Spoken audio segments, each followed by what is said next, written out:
नमस्कार, शून्य the power of empty mind में आप सबका फिर से स्वागत है। ध्यान में झटके क्यों लगते हैं? देखिए, सबसे पहले तो ये चीज़ हमें समझना ज़रूरी है कि कुंडलिनी जो शक्ति होती है वो जब आप मेडिटेशन करना शुरू करते हैं 21 दिन से 3 महीने के अंदर अंदर कुंडलिनी शक्ति उठ के खड़ी होना शुरू हो जाती है।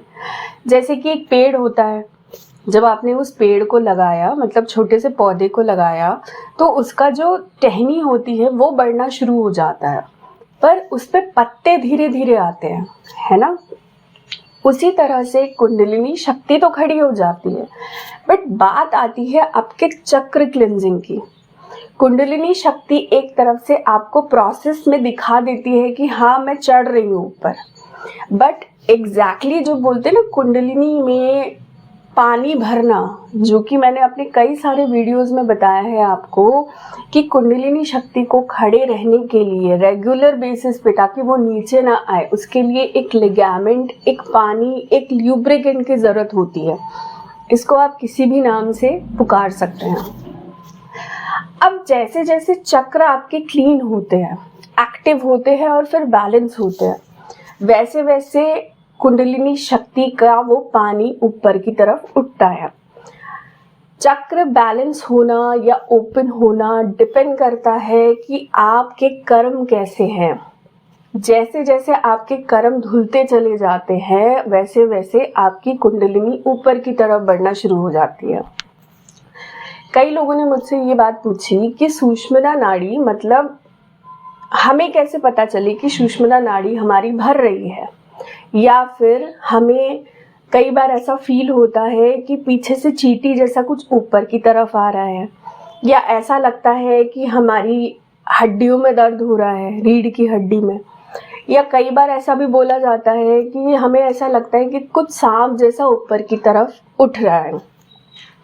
इन सारी चीज़ों का रीज़न यही होता है, जब आपकी सुषुम्ना नाड़ी एक्टिव होने लगती है तब वो लिगामेंट जो है वो ऊपर की तरफ उठना शुरू हो जाता है।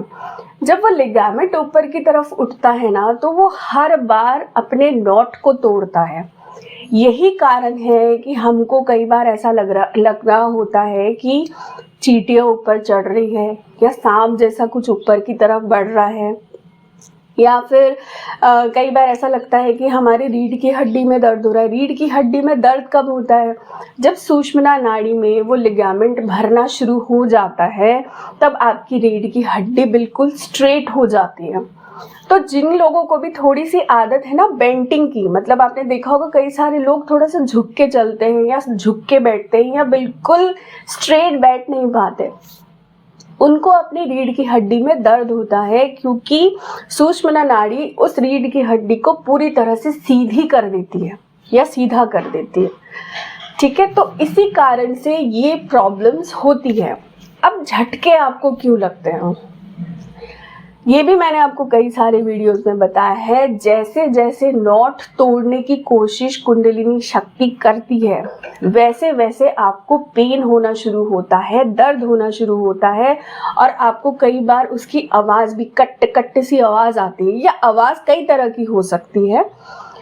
मैं सिर्फ एक एग्जाम्पल के तौर पे बता रही हूँ कि कट कट सी आवाज़ आती है, जैसे कि हड्डियाँ जब टूट रही होती है, या फिर हमने कई बार टीवी में देखा है कि कटर से ऐसी एक आवाज़ आती है जब हड्डियों में कोई हलचल होती है।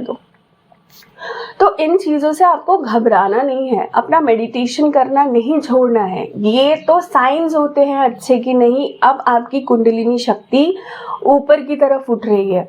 आपने ये चीज़ सुनी होगी, कई सारे लोग बोलते हैं कि इंसान अपने रूट चक्रा में ही घूम घूम कर अपनी पूरी जिंदगी जीकर चला जाता है, वहीं आता है वहीं से चला जाता है। तो आप तो बहुत भाग्यशाली हैं कि आपकी कुंडलिनी शक्ति अब ऊपर की तरफ उठ रही है, मतलब आप सिर्फ अपने रूट चक्रा पे बेस्ड नहीं है। इस चीज़ से बचने का उपाय तो कोई नहीं है, आपको रेगुलर बेसिस पे मेडिटेशन करते रहना पड़ेगा, आपको उसके ऊपर दृढ़ता से काम करना पड़ेगा। सिर्फ और सिर्फ यही रास्ता है कि इन चीज़ों से आप बाहर निकल सकते हैं।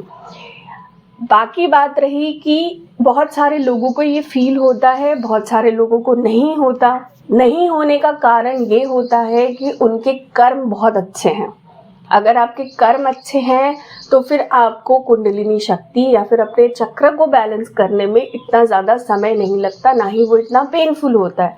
पर अगर आपके कर्म अच्छे नहीं हैं, अगर आप रेगुलर बेसिस पे कुछ ऐसा कर रहे हो जो कि प्रकृति को एक्सेप्टेड नहीं है, तो इस कंडीशन में आपको पेन होना या फिर अपनी बॉडी में एक अलग टाइप का दर्द कैरी करना, ये एक रूटीन बन जाता है।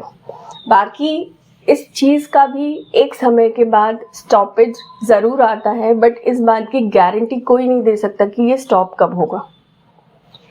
आशा करती हूँ मेरी इस वीडियो से आपके कुछ सवालों के जवाब आपको मिले होंगे। चैनल को लाइक और सब्सक्राइब करना ना भूलें।